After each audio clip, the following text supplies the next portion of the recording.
Big shot gangster putting together a crew. If you come with us, you're in this life for good. You might wanna buckle up, baby.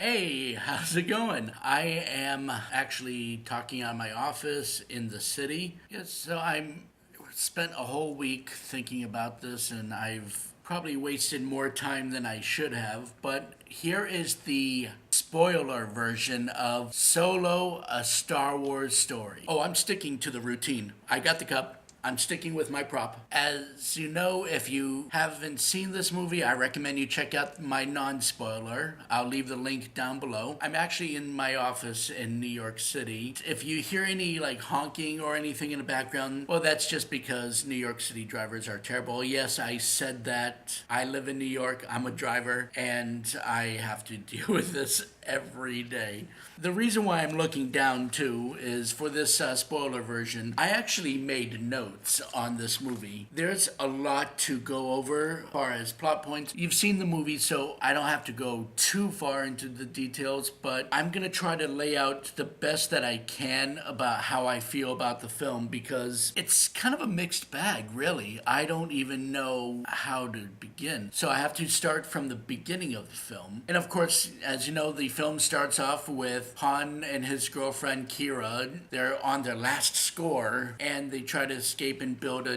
better life together. Okay, movie characters talking about building a better life. Someone's gonna die or it's not gonna work out. And as they actually escape, they make it to the point to where they're near getting out, but Kira is caught, but she encourages Han to keep going. Han's way of escaping is by enlisting for the Imperial Army, the Imperial Empire, and he's inspired by watching a recruitment video, and on the recruitment video that's being played, they play the Darth Vader Imperial March. Now, I always figured that the Imperial March was more of a non-diegetic music, but apparently in the world of Star Wars, it is actually diegetic. That means basically the music actually comes from a source of that universe. Like the characters can hear it. So it exists like that. Of course, it's also non-diegetic where only the audience can hear it, but that's only when Vader shows up or the Empire shows up. It's more of a, I don't know why they call it the Imperial March. It's more of a Darth Vader theme than anything else, because that's the only time they play the da da da da da is when Vader shows up. And of course, he's not in the film either, and that's okay. In fact, the whole entire Empire is non-sequential. They are the background obstacle. That's fine. We get an adventure about Han Solo and how he meets a team of outlaws and goes on his own adventure. That's fine. If it was any other movie, or if it was any other character besides Han, I'm not saying Han Solo shouldn't have his own film. It's just jarring when it's not Harrison Ford, and you can't expect Harrison Ford to play a younger version of himself, nor does he want to. He just, I swear, between Indiana Jones and Star Wars, Harrison Ford just really must hate his life. Tries to get out of anything that's Lucas related. The stupid part of the film, I think, is when Han is trying to enroll for the military. The recruiter actually asks him for his last name. He says he never had a last name, and the recruiter says, Solo. And that's where he gets his name. Instead of us believing Han Solo had a cool name, his name's a pun that was brought up by some angry British guy. So, yay, movie for clarifying that. Clarifying.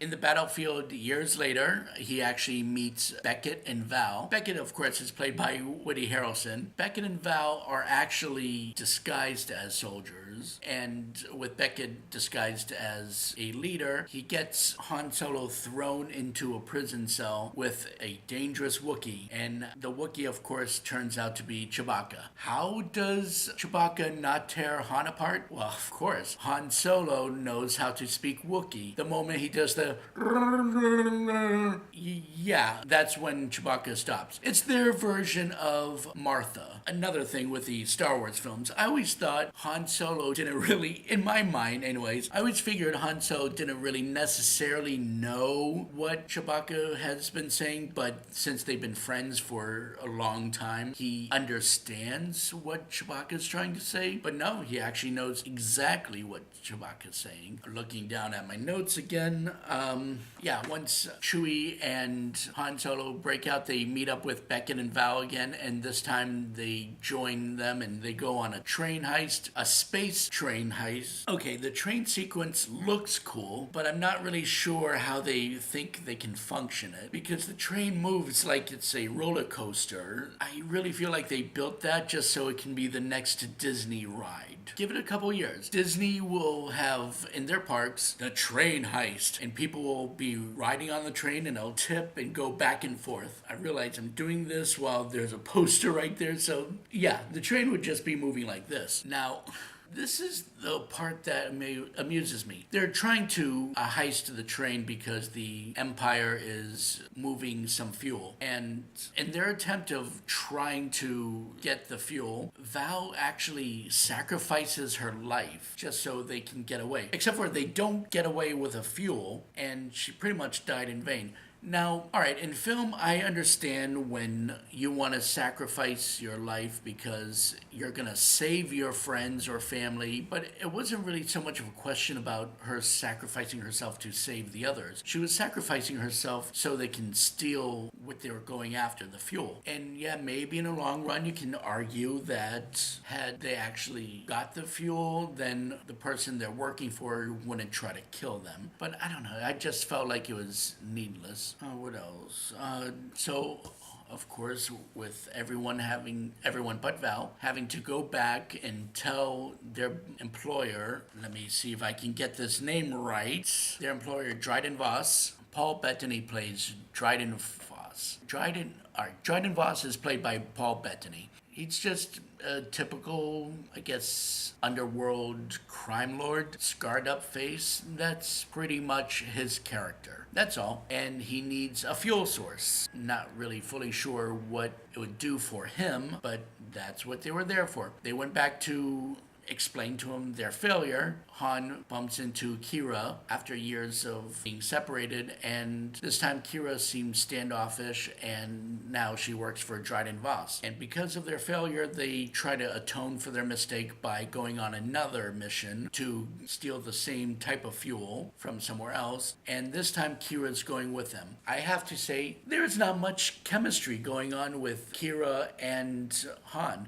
And I don't even think it's because of the writing. I really just don't think there was much chemistry to begin with between the two characters. That's more because we know that Han ends up with Leia. Even though Han ends up with Leia, and I say that loosely because Force Awakens, it seems like they've been separated, you could still have some kind of chemistry. The same way as Logan actually had chemistry with Silver Fox in X-Men Origins Wolverine. He doesn't end up with her, but they still had something there. Just as much as Han actually had more chemistry with Chewie. I actually did feel like they had a friendship. I really did feel like they cared about each other. Damn, they might as well just end up together because nothing's happening between him and Kira. Let's see. They meet up with Lando Calrissian, play some space cards. Calrissian cheats, and Han does not win the Millennium Falcon this time, because remember, that's what we're taught in the original trilogy, and because we've seen the trilogy, we know what happens. There is a scene where the L337 droid is introduced, and I don't know what was the deal with the droid.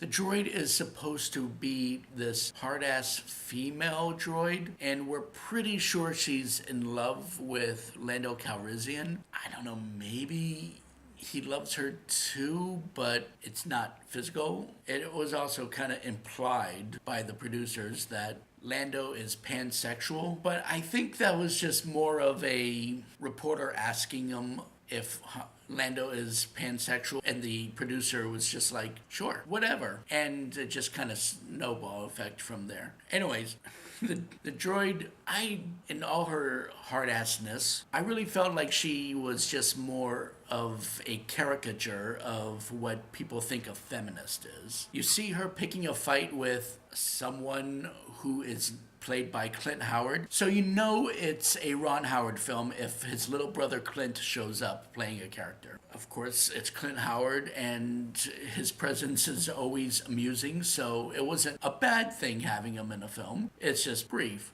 And it was just a throwaway scene just to show that OL3 is a hard-ass droid.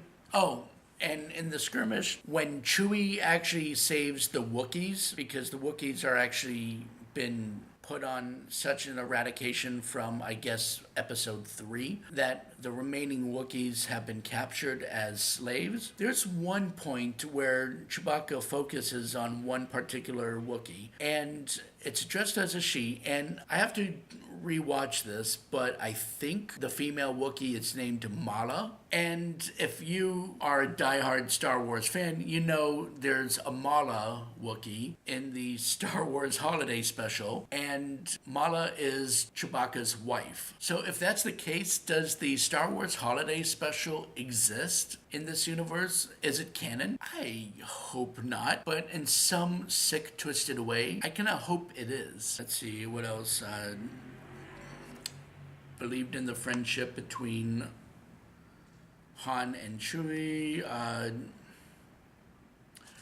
L3 does, of course, die. The music indicates that we should feel bad, but because she was the hard ass, really meant nothing. But Lando Calrissian does take her memory and upload it into the Millennium Falcon, and I never knew it had her brain in it. All these Star Wars films, I didn't know she was still living on, but apparently there was a radio broadcast of The Empire Strikes Back with C-3PO communicating to the Millennium Falcon, and in the radio broadcast he actually mentions the ship as a her or she and is rude. So I'm thinking that is the only reason they created this droid for this film. And that's the thing about this film. The film isn't like Rogue One. It's not too heavy on the spotlight of Easter eggs, but it still has quite a bit of Easter eggs if you're listening real close, or if you know the background of things.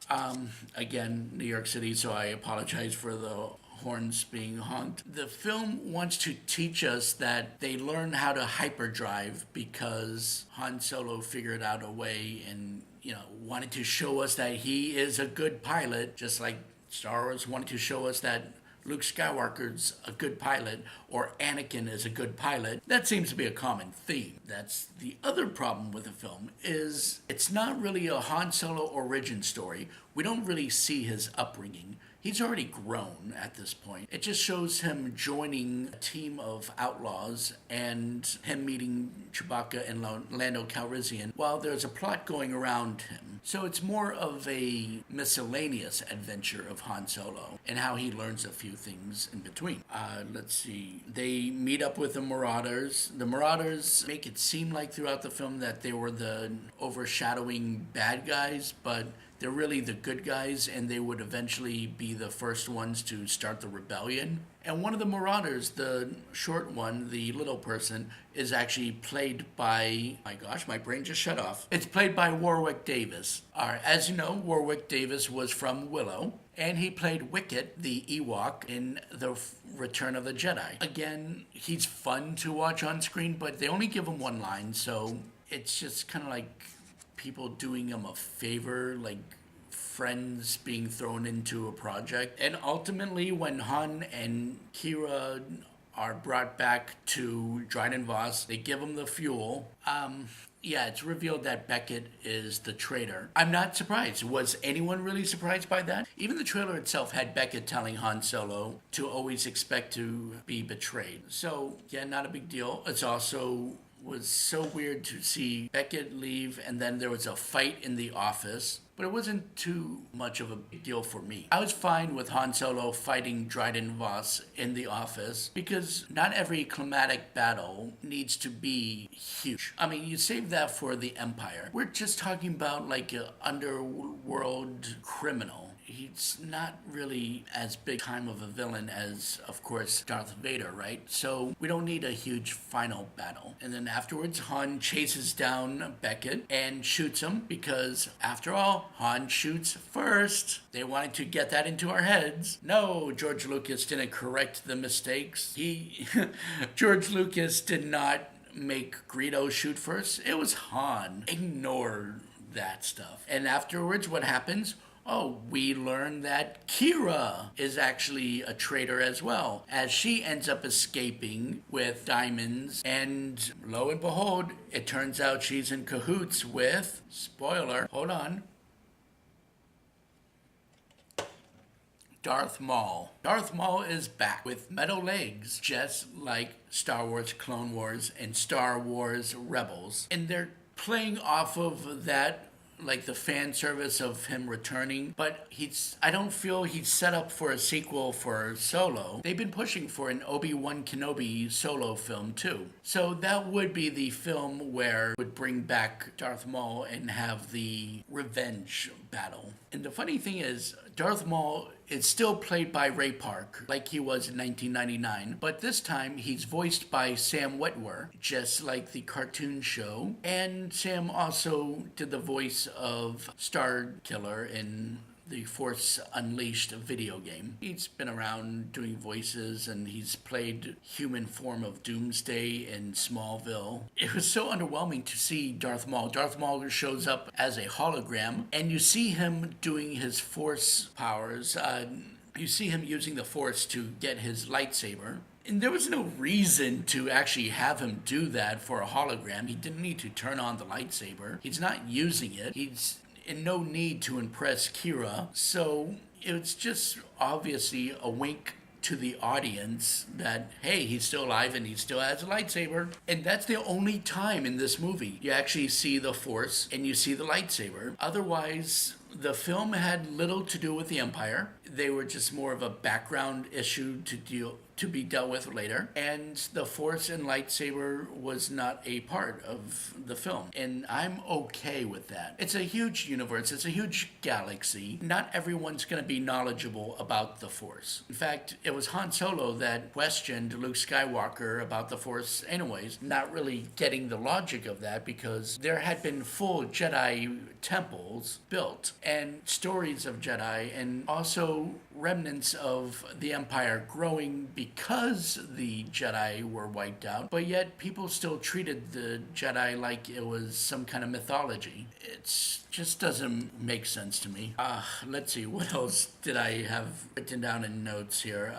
Han Solo winning the Millennium Falcon because he played cards with Lando again. And yeah, as I said about the actors in the non-spoiler, Alden Ehrenreich, right? Sorry if I butcher his name. He was a fine Han Solo, but he was more of a fine Han Solo cosplayer. I didn't really find him to be very Han Solo-like. He kind of looked like Harrison Ford in some light. There were some moments he behaved like Han Solo, but he just wasn't quite there. He had little to no chemistry with Kira. In fact, the first third of the film was quite boring with those two. The actor who played Chewie, he was not Peter Mayhew, but he was still a good Chewie. He played Chewie in the Last Jedi, and it was said that he actually had full respect for Peter Mayhew, and the film actually shows that. I liked Beckett's character, played by Woody Harrelson, but it was Woody Harrelson playing Woody Harrelson. That's not a critique as much as an observation. Sometimes you can be a good actor, but not really play anything but yourself. And that's not a bad role because you're actually bringing yourself into the role. Donald Glover as Lando Calrissian, I liked it. I actually enjoyed it. He is a good actor, and I actually did feel like I was watching Lando Calrissian. He was very smooth, charismatic. I really did believe that Donald Glover could actually sell me some Colt 45 and I would actually buy it. And at the same time, I didn't think he was a carbon copy of Billy D. Williams. The film had no Jabba the Hutt, but it was only implied that was going to be the next mission, is to work for Jabba the Hutt. All right, fine. I was just hoping I would see Jabba the Hutt. You know, he is a main gangster of the Star Wars universe. Yeah, the original version with Phil Lord and Christopher Miller as the directors actually had the movie be more comic-y and slapstick, and it was very heavily relied on Easter eggs. I would be scared to know what that's like. But then you had Ron Howard come in, and the movie was just kind of grungy looking. Like, a lot of the scenes were dark. And not because, they were part of the underworld and, the seediness and all that. No, it was just the lighting. It was too shadowy. You had a hard time making out people's faces. Yeah, I didn't expect much going to the film. I wasn't disappointed. I liked it better than I thought I would. And I would actually buy the Blu-ray. It's not the worst movie, but I will tell you that it could have been waited till I saw it on Netflix. Watching the movie in 3D was unnecessary. It didn't improve the quality.